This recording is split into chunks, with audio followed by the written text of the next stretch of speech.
Ngayong gabi pala mga kaibigan ay kasama ko ang aking anak para kumain dito sa Grey Eagle Casino for free. Yeah, tama kayo mga kaibigan, kakain kami dito or chichibog kami for free. Dahil ang loob ng Grey Eagle Casino mga kaibigan ay meron siyang buffet restaurant. Ayan mga kaibigan, nandito na ako sa loob ng Grey Eagle Casino at ang aking likuran, likuran, ang buffet restaurant at hawak ko ngayon mga kaibigan itong uh, voucher na valid for two kasi nga dalawa nga itong hawak ko. Pwede lang siya mga kaibigan Monday, Tuesday, Thursday, Saturday and Sunday mga kaibigan. So yun mga kaibigan, tara.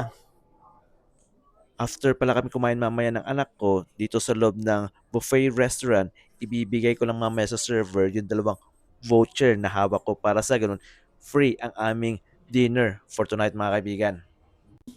Dahil ngayong araw mga kaibigan ay araw ng Martes, ang menu nila ngayong gabi ay chef choice. So ayan mga kaibigan, papasok na rin ako sa loob kasama ko ang aking anak. Ayan.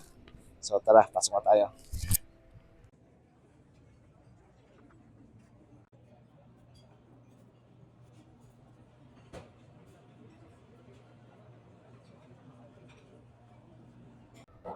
Ayan mga kaibigan, nandito na rin ako sa loob ng Grey Eagle Buffet Restaurant at kasama ko ang anak ko yan. Nasarap ako siya kumukuha ng video ngayong araw mga kaibigan. So yan, ito yung mga plate na kinuha ko for now. Dahil mamaya, kukuha pa ako ng marami.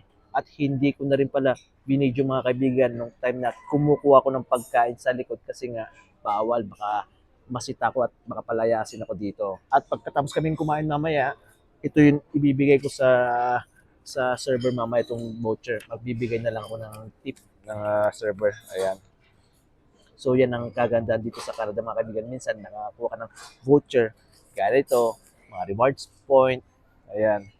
Sa next video ko mga kaibigan, ipapakita ko rin sa inyo na may nakuha rin akong gift card from Tim Hortons na worth $50. Yan. Ikukwento ko sa inyo kung paano ko nakuha yon. So yun lang mga kaibigan. Kakain na rin ako dahil gutom na rin ako. Thank you for watching. God bless. See you on my next video. Paalam!